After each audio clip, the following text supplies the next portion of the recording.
dasar perencanaan program gizi seimbang. Untuk itu, saya akan mempersilakan peserta debat untuk masuk ke ruangan.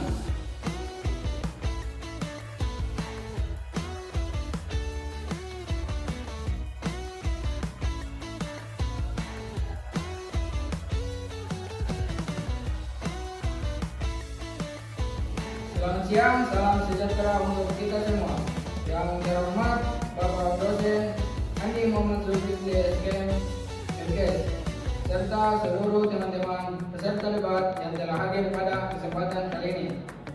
Baik, kita akan menyaksikan debat antara tim afirmasi dan tim oposisi dengan mosi apakah pendidikan gizi seimbang harus dimulai sejak pendidikan anak usia dini.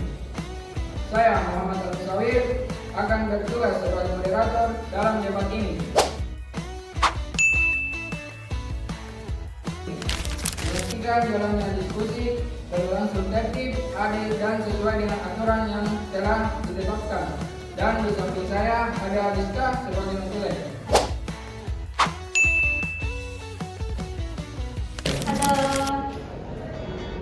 Sebelum memulai acara, kami akan menentukan siapa yang akan menjadi tim pro dan siapa yang akan menjadi tim kontra. Untuk itu, kepada tim 1 dipersilakan untuk memilih Garuda atau enggak. Untuk tim kedua, Angga.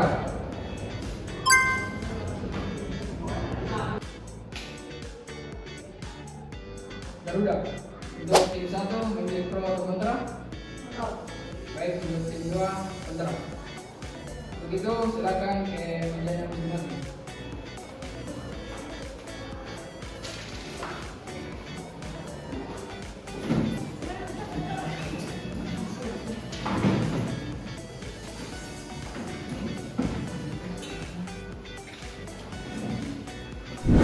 Baik, debat ini bertujuan untuk mengasah pemikiran kritis, meningkatkan kemampuan berargumentasi, serta memperdalam pemahaman kita mengenai gizi seimbang. Oleh karena itu, saya mengajak seluruh peserta untuk menyampaikan pendapat dengan jelas, berlandaskan data dan logika, serta tetap menjaga etika dalam berdebat.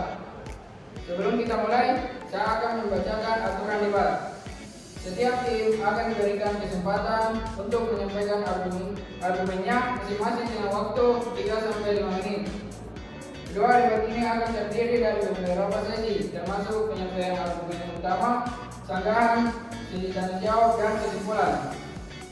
Ketiga, peserta diharapkan untuk menghormati lawan debat dan tidak melakukan interupsi yang tidak sesuai dengan aturan. Baik, setiap tim akan diberikan kesempatan untuk menyampaikan argumennya terlebih dahulu. Sebelum itu, saya akan memperkenalkan masing-masing tim. Ada tim pro dari kelas G yang mendukung pendidikan gizi seimbang sejak usia PAUD.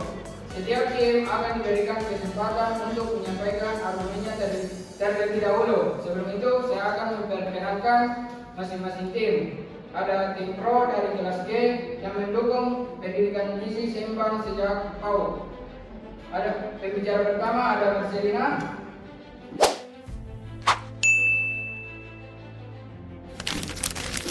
Pembicara kedua ada Zakia Humaida.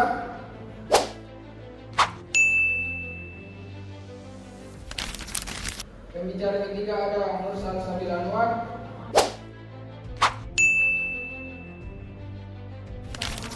Dan terakhir pembicara keempat ada Atiba Salsabila.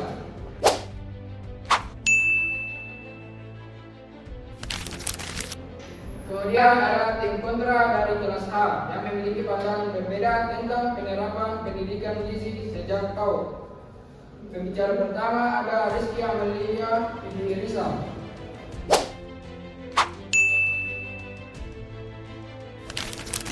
Pembicara kedua ada Marsha Reski Kastiani.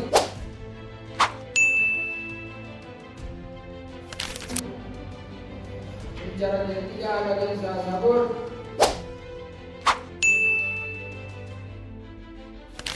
Dan terakhir pembicara keempat ada Husnul Fatimah.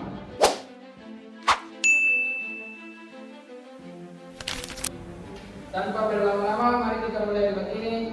Kepada tim pro atau pembicara pertama, waktu dan tempat kami persilakan.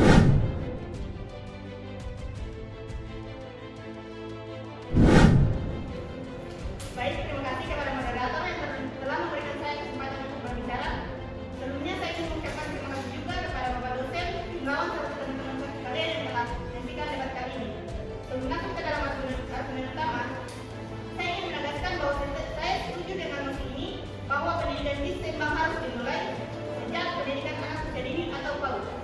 Selanjutnya, izinkan saya menjelaskan mengapa kami mendukung pendidikan gizi seimbang harus dimulai sejak pendidikan anak usia dini, karena masa ini merupakan periode kritis dalam perkembangan fisik dan kognitif anak, di mana pengenalan pola makan sehat pada usia dini dapat membentuk kebiasaan positif yang berlanjut hingga dewasa sehingga mencegah berbagai masalah gizi seperti stunting dan obesitas. Jika ditanya mengapa harus dimulai sejak PAUD, karena masa pada PAUD 0 sampai 6 tahun adalah masa emas pertumbuhan atau biasa kita dengar dengan kata golden age, di mana otak dan tubuh berkembang pesat. Pada usia ini, anak-anak lebih mudah menyerap kebiasaan lain, termasuk pola makan sehat. Sejak ini, kebiasaan ini akan terbawa hingga dewasa. Nah, di sini saya akan mengutarakan beberapa data mengenai argumen utama dari kami. Yang pertama, menurut survei gizi status gizi Indonesia atau SGI tahun 2022, prevalensi stunting pada balita mencapai 21,6%. Data SGI 2022 juga menunjukkan bahwa 10,8% anak usia 5 sampai 12 tahun mengalami kegemukan dan 9,2% mengalami obesitas, yang artinya 1 dari 5 anak dalam rentang usia tersebut mengalami kelebihan berat badan. Yang kedua, pemberian edukasi isi piringku dengan media permainan masakan pada anak usia dini meningkatkan skor penting. Perilaku makan sehat dari nilai pretest 4,47 menjadi 5,10 setelah post-test. Yang ketiga, menurut penelitian dari WHO, pola makan yang baik sejak dini dapat mencegah stunting, obesitas, dan penyakit tidak menular seperti diabetes. Oleh karena itu, penting bagi kita semua untuk memasukkan pendidikan gizi dalam kurikulum PAUD. Baik, terima kasih atas argumen yang telah disampaikan oleh pembicara pertama dari tim pro. Selanjutnya dipersilakan untuk pembicara pertama tim kontra untuk menyampaikan argumennya. Kepadanya dipersilakan.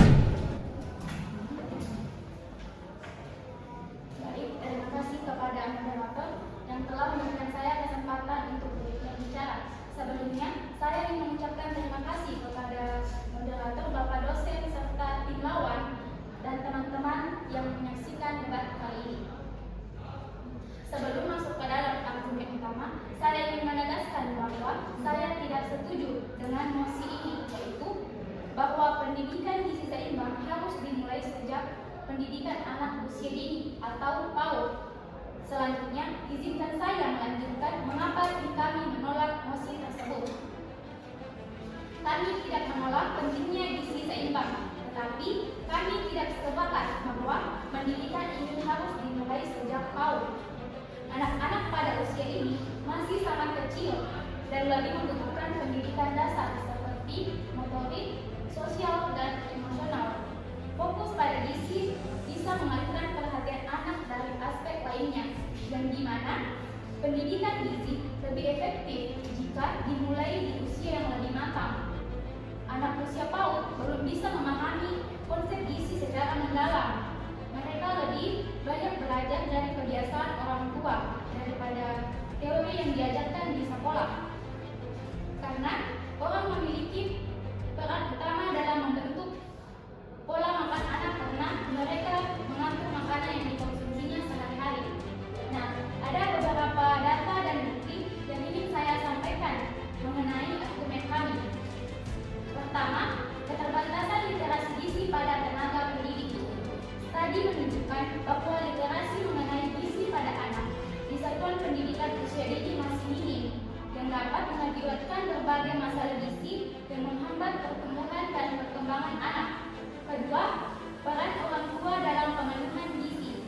Penelitian ini menekankan pentingnya peran orang tua dalam pemenuhan gizi seimbang baik bagi anak usia dini. Edukasi gizi efektif sebaiknya melibatkan orang tua secara langsung, mengingat mereka yang memiliki kontrol utama terhadap pola makan anak di rumah. Yang ketiga itu keterbatasan sumber daya di PAUD. Banyak lembaga PAUD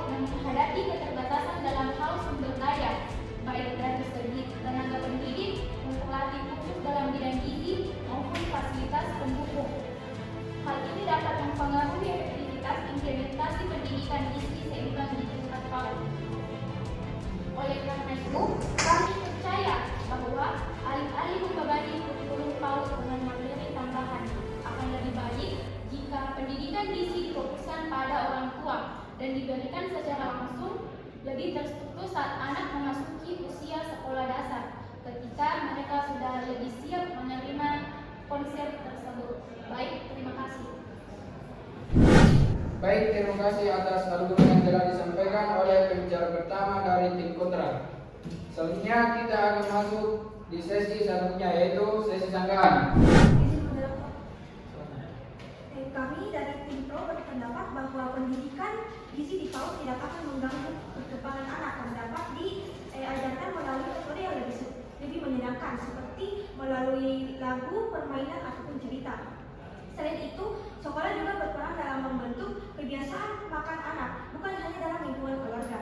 Dengan pendidikan gizi seperti ini, anak dapat memahami pentingnya pola makan sehat dan membawa kebiasaan tersebut ke lingkungan rumahnya. Berdasarkan penelitian di Harvard yang menunjukkan bahwa kebiasaan makan sebelum usia 7 tahun cenderung bertahan seumur hidup, di mana jika anak yang memiliki kebiasaan memakan pola makan yang lebih sehat, pola tersebut akan cenderung bertahan hingga dewasa. Selain itu, data WHO menunjukkan bahwa banyak anak-anak yang mengalami kekurangan ataupun kelebihan gizi, sehingga pendidikan gizi di PAUD dapat membantu mencegah masalah ini. Selain manfaat kesehatan, gizi yang baik juga berdampak pada kemampuan kognitif anak, di mana anak yang mendapatkan asupan gizi yang cukup cenderung memiliki daya konsentrasi yang lebih tinggi dibanding yang lain. Contoh saudariku, yang pada akhirnya dapat meningkatkan kemampuan akademik mereka di sekolah. Oleh karena itu, pendidikan gizi di PAUD dianggap penting untuk mendukung perkembangan anak secara menyeluruh. Terima kasih atas argumen yang telah disampaikan. Kami setuju bahwa membangun pola makan sehat sejak dini memang penting. Tetapi kami tidak sepakat bahwa pendidikan gizi formal di PAUD adalah solusi yang efektif. Pertama, meskipun penelitian dari Harvard menunjukkan bahwa kebiasaan makan sebelum usia 7 tahun cenderung bertahan seumur hidup, hal tersebut tidak berarti anak usia PAUD harus dibebani dengan pendidikan formal mengenai gizi. Yang kedua, meskipun data WHO dan Kementerian Kesehatan Indonesia menunjukkan bahwa stunting dan obesitas adalah masalah serius, penyebab utamanya seringkali terkait dengan akses terhadap makanan bergizi dan kondisi ekonomi keluarga. Yang ketiga, meskipun gizi yang baik berkontribusi terhadap perkembangan otak, memasukkan pendidikan gizi ke dalam kurikulum PAUD justru bisa fokuskan dari aspek yang lebih penting di usia dini, seperti perkembangan motorik, sosial, dan emosional. Di usia PAUD seharusnya lebih banyak bermain, bereksplorasi, dan belajar berinteraksi sosial, bukan dibebani dengan pendidikan akademis yang belum sesuai dengan tahap perkembangan mereka. Selanjutnya, izinkan saya masuk pada tentara argumentasi. 1. Pendidikan gizi seharusnya berfokus pada orang tua, bukan PAUD. Studi dari Harvard School of Public Health menunjukkan bahwa pola makan anak lebih dipengaruhi oleh kebiasaan keluarga daripada pendidikan di sekolah. Yang kedua, tidak semua PAUD memiliki sumber daya yang cukup. Banyak PAUD di Indonesia belum memiliki fasilitas yang memadai untuk mengajarkan pendidikan gizi. Terima kasih atas argumen yang telah dilakukan pada tim kontra. Kami memahami kekhawatiran bahwa pendidikan gizi seharusnya lebih berfokus pada orang tua dan bahwa tidak semua PAUD memiliki fasilitas yang memadai. Namun, kami tidak sepakat bahwa hal tersebut menjadi alasan untuk menunda pendidikan gizi sejak usia ini. Nah, yang pertama, meskipun benar bahwa kebiasaan keluarga memiliki pengaruh besar terhadap pola makan anak, bukan berarti peran PAUD dapat diabaikan. Justru pendidikan gizi di PAUD bisa menjadi pelengkap yang efektif untuk mendukung peran orang tua. Yang kedua, mengenai keterbatasan fasilitas. Pendidikan gizi tidak harus membutuhkan sarana yang kompleks. Edukasi sederhana melalui kegiatan sehari-hari seperti mengenalkan buah dan sayur saat waktu makan bersama bisa dilakukan dengan cara yang menyenangkan tanpa memerlukan biaya yang besar. Yang ketiga, kekhawatiran bahwa pendidikan gizi dapat membuat kurikulum PAUD menjadi terlalu akademis kurang tepat. Pendidikan gizi dapat dilakukan dengan metode yang sesuai dengan usia sesuai dengan usia anak. Nah, izinkan saya membacakan argumen saya.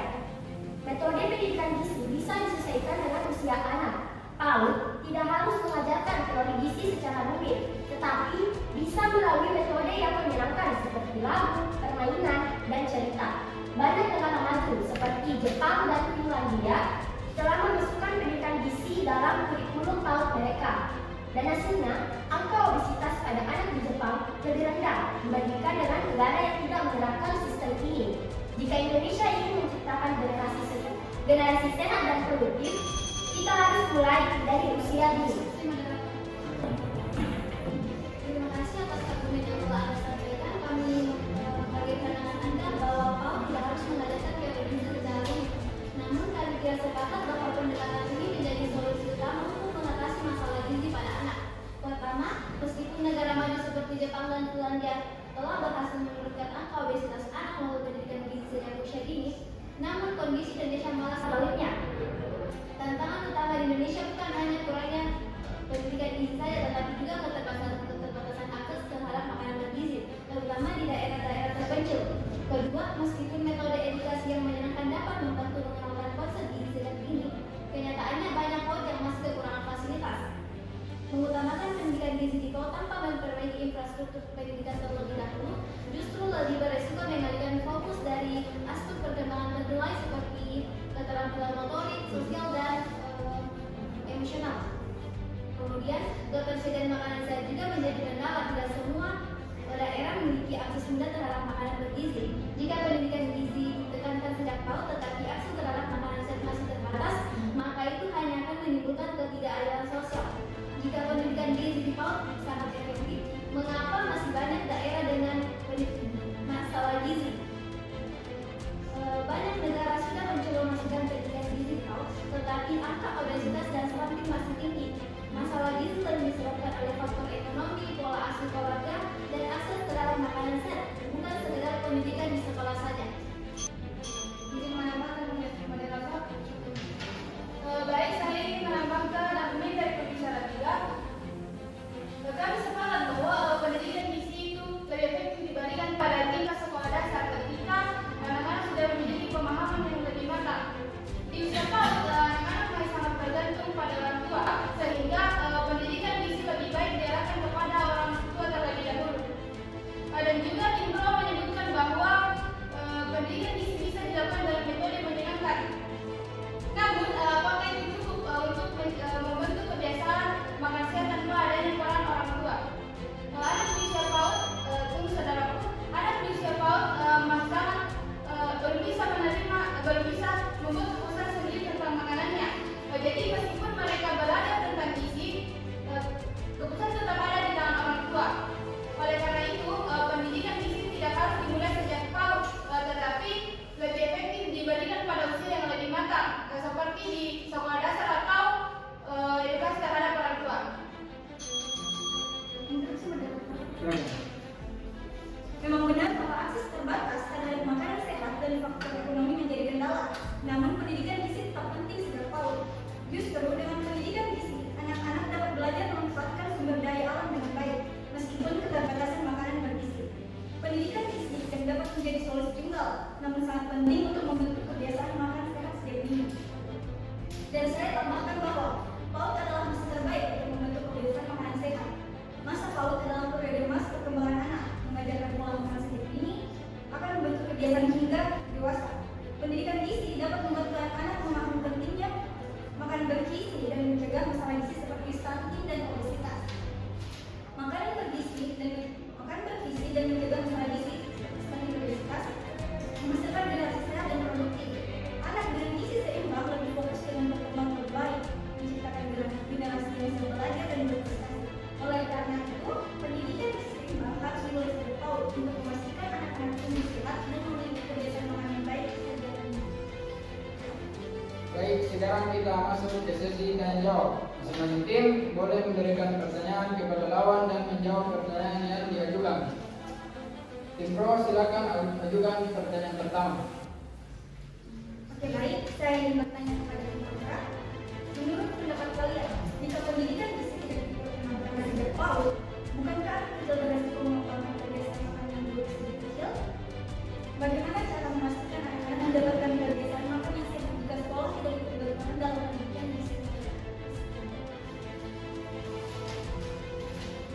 Baik, saya memberikan waktu 3 menit untuk mendiskusikan jawabannya.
moderator izinkan.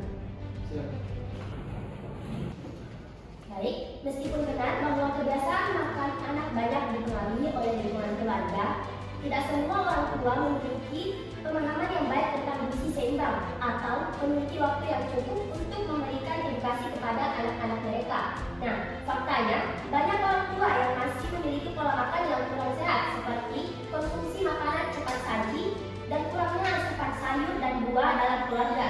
Maka dari itu, dengan memasukkan pendidikan gizi ke dalam PAUD, anak-anak dapat memperoleh pemahaman langsung tentang makanan sehat dan menerapkan dalam kehidupan sehari-hari.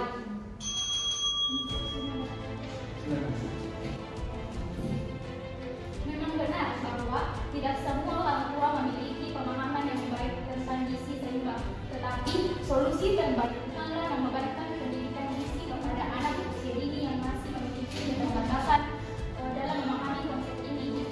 Justru lebih efektif jika edukasi diberikan langsung kepada orang tua melalui program sosialisasi di posyandu, puskesmas, dan kegiatan komunitas lainnya. Selain itu, jika anak-anak diajarkan gizi di sekolah, tetapi tidak ada perubahan kebiasaan di rumah, dampaknya akan sangat terbatas. Misalnya, jika seorang anak belajar bahwa makan sayur itu penting, tetapi di rumah orang tua menjanjikan sayur dalam menu makanan, anak akan tetap kesulitan menerapkan kebiasaan tersebut. Oleh karena itu, pendidikan yang lebih efektif adalah memberikan pola makan di lingkungan keluarga terlebih dahulu sebelum membebankan pendidikan gizi kepada anak-anak PAUD. Pertanyaan saya, jika pendidikan gizi di PAUD benar-benar efektif dalam mengubah kebiasaan makan anak, bagaimana Anda menjelaskan bahwa masih banyak anak sekolah dasar yang mengalami masalah gizi mereka sudah mendapatkan pendidikan gizi sejak TK? Apakah ini bukan bukti bahwa pendekatan ini tidak cukup efektif tanpa peran bersama keluarga? Baik, terima kasih.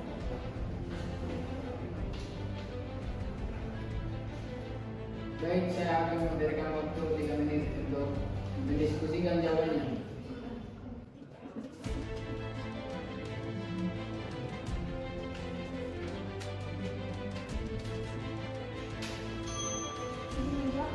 Silakan. Baik, berdasarkan pertanyaan tadi, yaitu menjelaskan bagaimana menjelaskan fakta bahwa masih banyak anak SD yang mengalami masalah gizi meskipun sudah mendapatkan pendidikan sejak TK. Nah, pada masalah gizi pada anak sekolah dasar, bukan berarti pendidikan gizi di PAUD tidak efektif, melainkan menunjukkan bahwa pendidikan gizi harus berkelanjutan ke jenjang dan diperkuat ke jenjang ke berbagai jenjang. Justru ini membuktikan bahwa pendidikan gizi harus dimulai dari dini agar anak-anak memiliki dasar pemahaman yang kuat.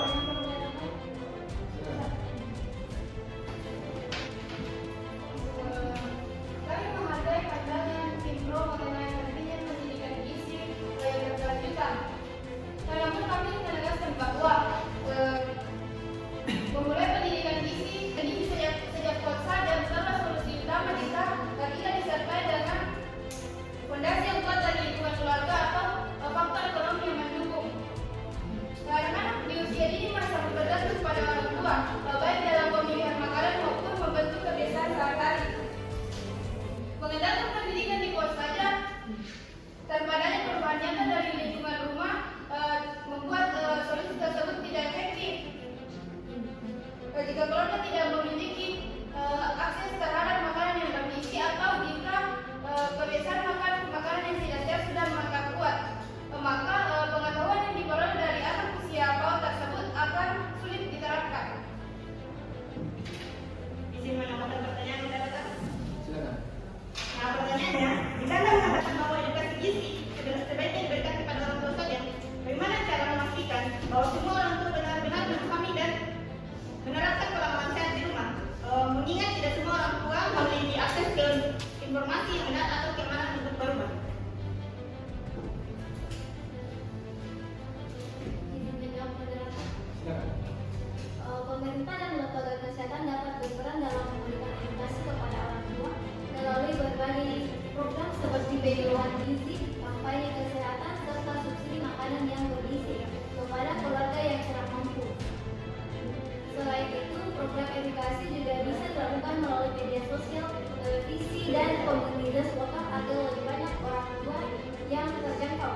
penting juga untuk memahami bahwa perubahan kebiasaan makan tidak bisa hanya mengandalkan edukasi di sekolah. Jika ingin hasil yang optimal, maka lingkungan keluarga harus diperbaiki terlebih dahulu, termasuk memastikan ketersediaan bahan makanan sehat dan pola makan yang baik di rumah. Dengan kata lain, pendidikan gizi tidak boleh hanya berfokus pada anak di PAUD, tetapi juga harus berfokus menjadi gerakan yang lebih luas melibatkan seluruh masyarakat. Silakan. Baik, terima kasih atas jawaban saudara. Tetapi dengan menggunakan edukasi gizi hanya kepada orang tua saja, itu memiliki kelemahan besar karena tidak semua orang tua memiliki waktu, akses, atau kesadaran untuk mengikuti program pendidikan gizi. Kita ambil contoh pada masyarakat yang hidup di pedesaan dengan tempat tingkat ekonomi rendah, mereka lebih fokus pada pemenuhan kebutuhan dasar daripada mengikuti kampanye. Kesehatan selain itu, kebiasaan makan yang sudah bertahan dalam keluarga sulit diubah hanya melalui penyuluhan, terutama jika seorang sendiri sudah terbiasa dengan pola makan yang kurang sehat. Sebaliknya, dengan memperkenalkan pendidikan gizi sejak PAUD, anak-anak bisa mendapatkan pemahaman sejak dini tentang makanan sehat. Meskipun di lingkungan sekolah berpengaruh, anak-anak adalah pembelajar yang aktif dan dapat membawa kebiasaan baik ke dalam keluarga mereka. Misalnya, jika seorang anak diajarkan di PAUD bahwa makan sayur itu penting dan menyenangkan, mereka bisa mulai meminta kepada orang tua mereka untuk menyediakan sayuran di rumah, sehingga akan bisa menjadi agen perubahan di keluarga.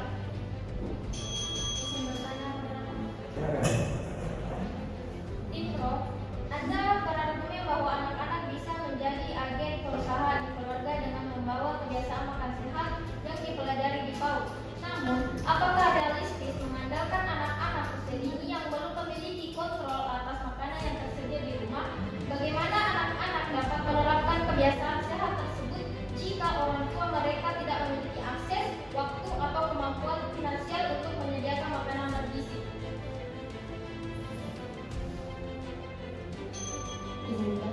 Silakan. Terima kasih atas pertanyaannya. Jadi kami sepenuhnya menyadari bahwa anak-anak usia dini memiliki keterbatasan dalam mengontrol lingkungan mereka, termasuk makanan yang tersedia di rumah.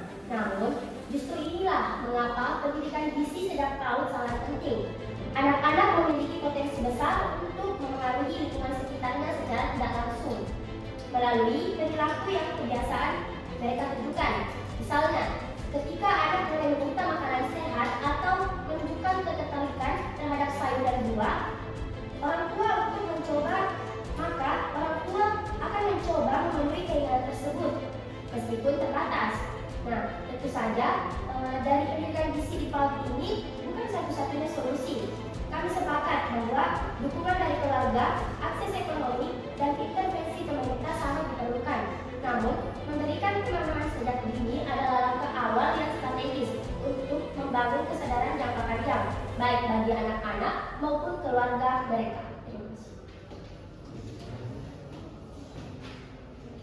Baik, itulah tadi sesi tanya jawab yang sangat menarik dan penuh wawasan. Terima kasih kepada semua yang telah berpartisipasi.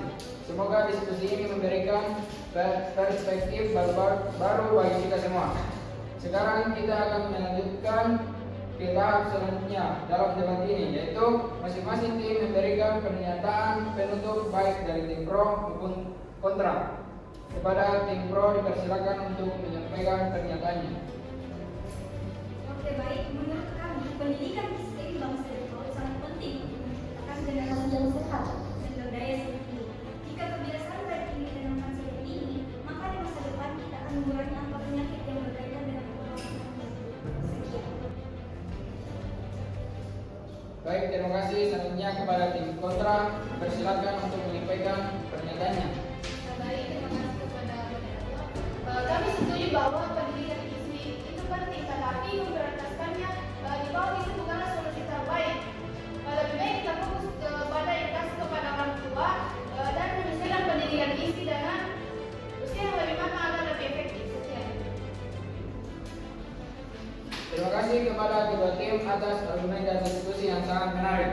Kita telah mendengar berbagai sudut pandang mengenai pentingnya pendidikan gizi seimbang sejak PAUD. Selanjutnya pembicaraan kesimpulan akan dibacakan oleh menteri saya, yaitu Rizka. Kepadanya dipersilakan.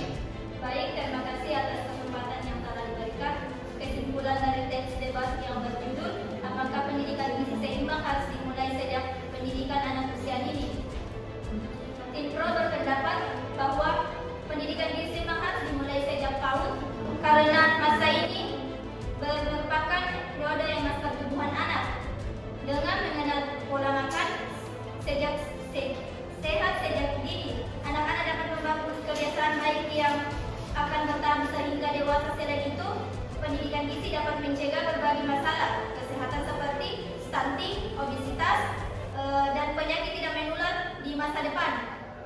Tim Pro juga menekankan bahwa pendidikan gizi harus diberikan dalam bentuk teori yang sulit, tetapi bisa melalui metode bermain dari praktik langsung agar anak lebih mudah memahami dan menerapkannya. Tim kontra di sisi lain berargumen bahwa usia PAUD lebih tepat difokuskan pada pengembangan motorik, sosial, dan emosional. Sementara pendidikan gizi lebih efektif jika diajarkan di tingkat sekolah dasar. Mereka juga menekankan bahwa tanggung jawab utama dalam melakukan pola makan sehat ada pada keluarga, bukan sekolah. Selain itu, keterbatasan atas makanan sehat di beberapa daerah menjadi tantangan dalam penerapan pendidikan gizi sejak dini, sehingga solusi yang lebih efektif adalah dengan memberikan edukasi kepada orang tua terlebih dahulu. Dari perdebatan ini dapat disimpulkan bahwa pendidikan gizi memang penting, tetapi pendekatan yang digunakan harus sesuai dengan kondisi anak usia dini. Pendidikan gizi di PAUD sebaiknya lebih bersifat pengenalan secara menyenangkan dari berbasis praktik, bukan sebagai kurikulum akademik yang membebani anak.